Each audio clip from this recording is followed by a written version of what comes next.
지금이 가장 적기라고 봤을 거예요. 이 혼란한 시기에 그 다음에 경제적으로 지금 가장 어렵잖아요. 원유 수출을 거의 뭐 지금 2달간 못했습니다. 그렇기 때문에 사실 갑자기 내린 결정은 아니고요. 이미 여러 차례 과거에도 UAE가 오펙을 탈퇴하고 싶다는 얘기는 많이 했었거든요.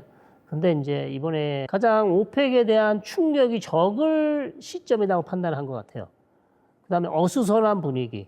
더군다나 이제 가장 지금 아랍에미리트가 실망한 부분은 이란이 계속해서 걸프 국가를 전방위적으로 공격할 때 카타르와 사우디에게 제안을 했습니다. 이란에 대해서 같이 합동 군사작전을 좀 펴자. 이란은 좀 경고성으로라도 이란에 대한 보복 공격을 해야 되지 않냐. 그렇게 제안했을 때 카타르와 사우디가 거부했어요. 특히 사우디는 오펙을 이끌어가는 가장 중요한 국가죠. 그런 입장이기 때문에 여기에 대해서 상당히 실망한 아랍에미리트. 더 이상 우리는 이제 그렇다면 오펙의 가이드라인이죠. 하루에 300만에서 350만 배럴 정도밖에 생산을 못합니다.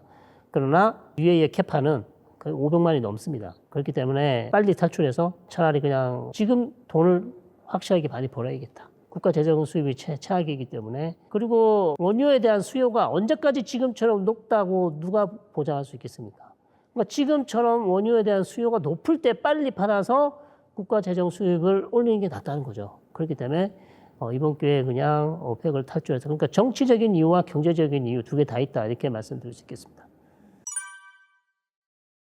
그러니까 오펙, UAE, 미국, 러시아, 물론 뭐 남미 국가들도 수출 생산을 많이 하고 있습니다만, 그래서 그한 4파전 될 것이고, 그 유가를 좀 낮출 가능성이 높지 않냐. 왜냐하면 아랍에미레이트가 전쟁이 끝나면 한 500, 캐파 500이니까 500만 배럴을 하루에 생산할 것이기 때문에 전체적으로 좀 유가가 떨어질 가능성이 좀 있고, 장기적 관점에서는 어떻게 될지 예측하기 좀 어렵고요. 사우디 입장에서 당연히 힘이 빠지죠. 어쨌든 중요한 오펙의 또 중요한 국가 하나가 탈퇴를 했기 때문에 사우디 입장에서는 오펙을 통해서 어떤 자기 헤게모니를 좀 유지하려고 했지만 결국 아랍에미리트를 잡지 못했기 때문에 사우디 입장에서 좀 힘이 빠지고 영향력이 축소될 수밖에 없는 것. 그것을 뭐 인정해야 될 수밖에 없는 그런 상황입니다. 물론 UAE와 사우디가 같이 할 수 있는 부분이 많이 있습니다. 그리고 실제로 뭐 합의를 공동 대처하는 부분도 많이 있죠. 뭐 이란 문제에 있어서 약간의 의견 차를 보이고 있긴 합니다만 어쨌든 걸프 국가들이 가지고 있는 공통의 이익이 있기 때문에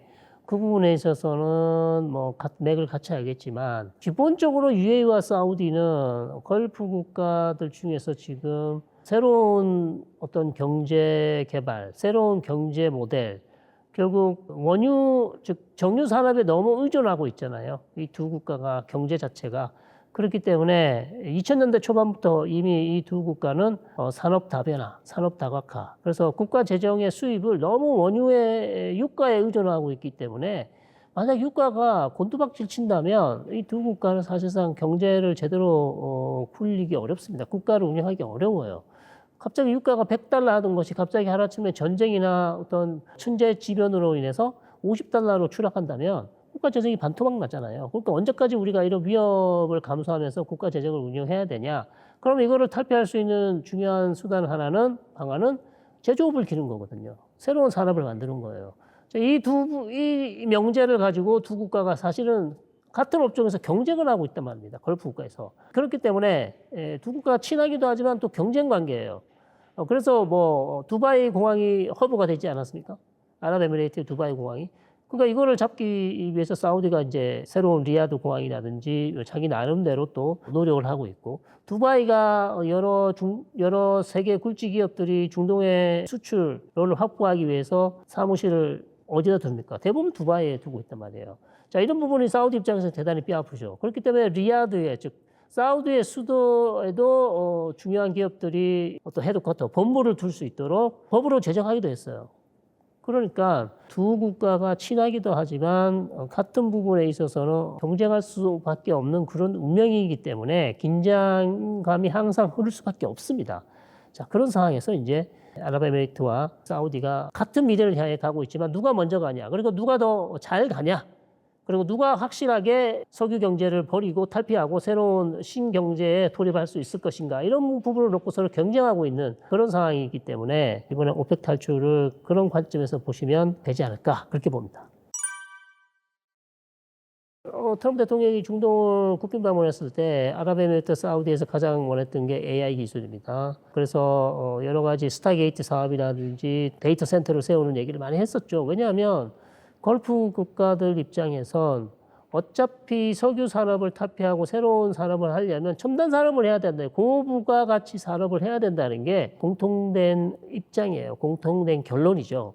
그렇다면 지금 21세기의 가장 고부가 가치 산업은 뭡니까? AI 산업이잖아요. 그다음 반도체도 들어갑니다. 그래서 AI와 반도체를 하고 있는데 그 부분에 있어서 이제 양측이 미국의 굴지의 AI 기업을 유치하기 위해서 이제 트럼프 대통령과 협약을 많이 했고 경제 교류 약속을 많이 받았고 실제 그것을 지금 실천하기 위해서 노력을 하고 있는 그런 상황이기 때문에 이 분야도 어쩔 수 없이 두 국가가 경쟁할 수밖에 없는 부분입니다. 그리고 그 부분에 있어서 우리 한국도 그 부분을 좀 진출하기 위해서 노력을 하고 있지만 쉽지 않은 상황이고 왜냐하면 미국의 굴지의 AI 기업들이 다 들어가서 거기 가서 일을 하고 있는데 우리가 가서 할 수 있는 역할이 그렇게 많지 않습니다. 그렇기 때문에 지금 네이버도 지금 사우디에 가서 역할을 하고 있지만 그렇게 큰 활약을 한다는 얘기는 아직까지는 없습니다. 그렇기 때문에 사실 AI 산업을 부흥을 일으키고 있는데 상당히 우리한테는 매력적인 산업이긴 한데요. 우리가 들어가서 확실하게 거기에 어떤 큰 역할을 하기에는 아직까지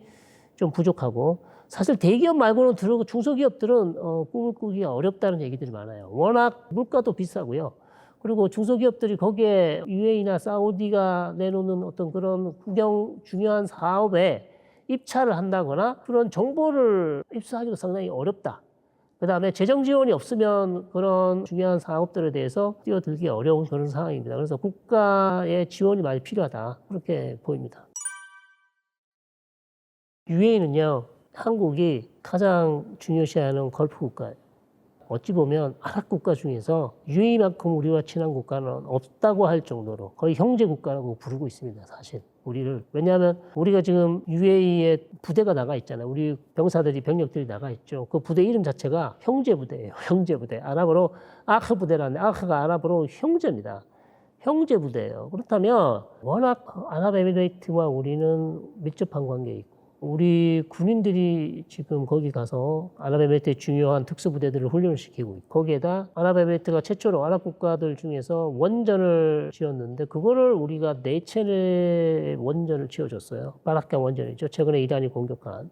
자, 그런 상황이기 때문에 아랍에미리트는 우리 한국을 상당히 높게 평가하고 한국을 좋아해요.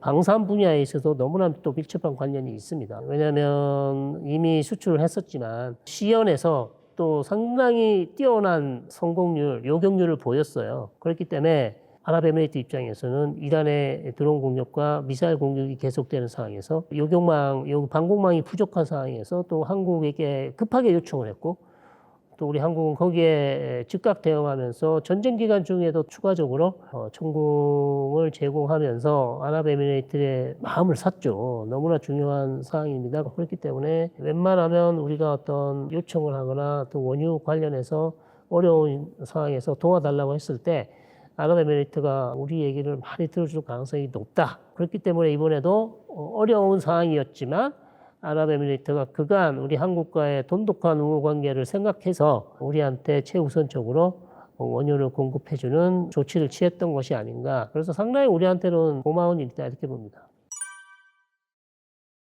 전쟁 상황이기 때문에 이게 모든 것이 지금 보험사, 선박, 유조선, 상선, 보험료가 다 올라갈 거예요. 더군다나 지금 호르무즈에 갇혀 있는 선박들에 대한 보험료가 계속 올라가고 사실 선사 쪽에서 허가를 해야 나올 수 있잖아요.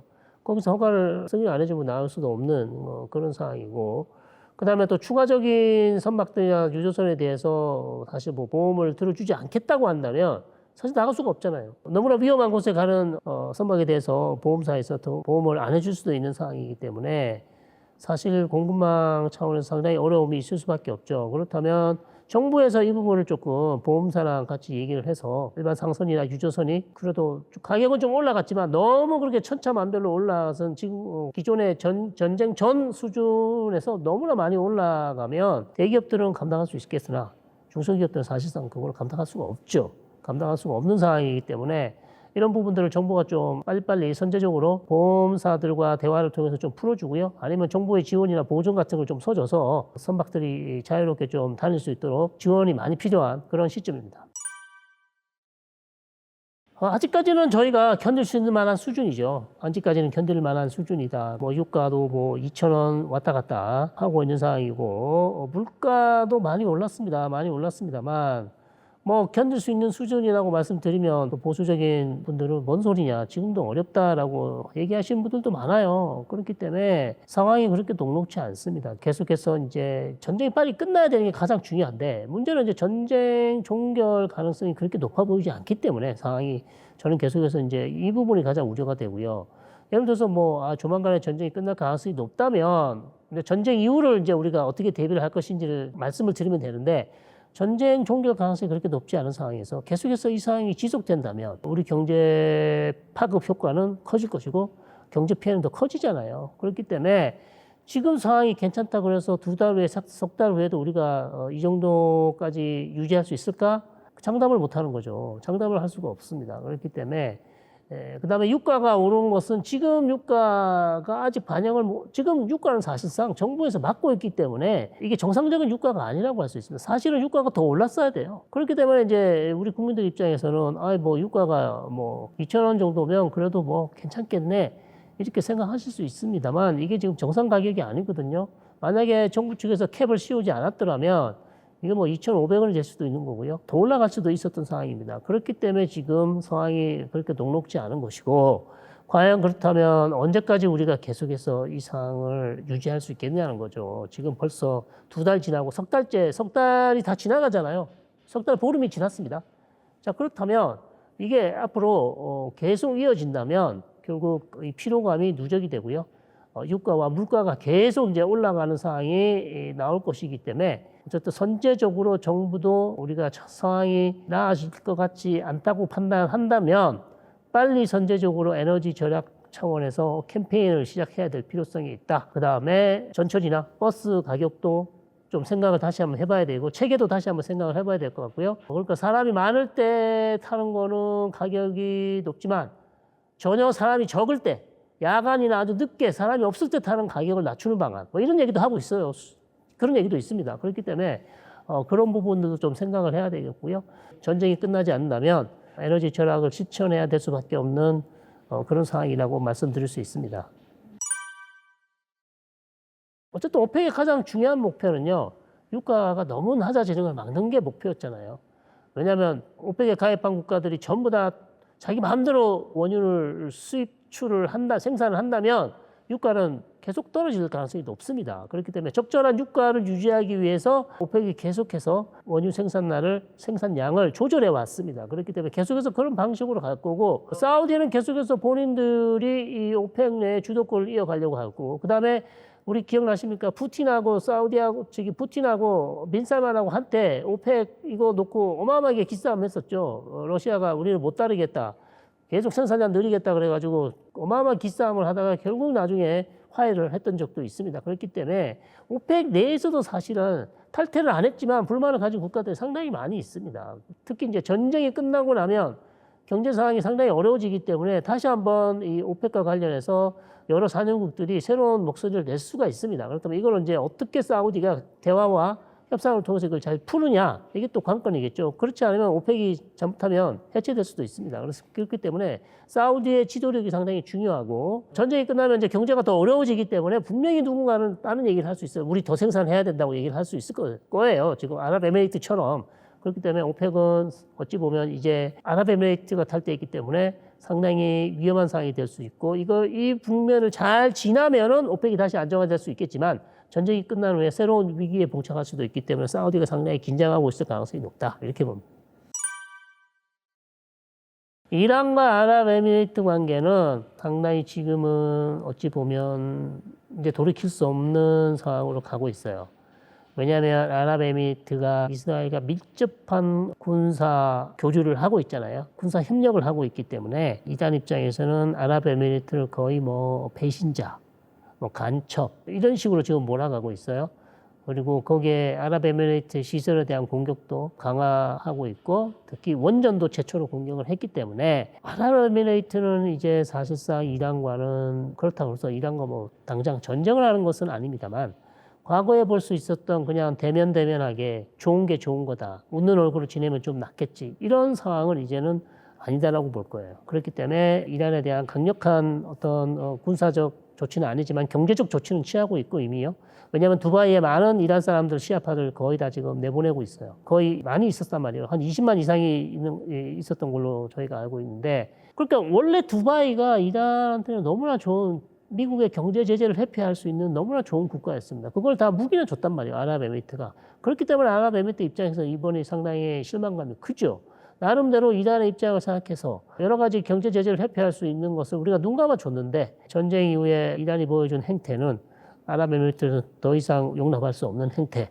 그렇기 때문에 아랍에미리트는 더 이상 이제 이란과의 어떤 좋은 게 좋은 거다 하면서 눈 감아주는 것들 많이 없을 겁니다. 그렇기 때문에 사이는 상당히 안 좋아질 가능성이 높고 아랍에미리트는 이제 미국과 이스라엘 쪽에 편입이 될 가능성이 높기 때문에 앞으로 양측 간에는 상당히 지금까지는 볼 수 없었던 긴장감이 고조될 가능성이 높다. 뭐 또 심하게 말씀드리면 무력 충돌로 갈 가능성이 높다.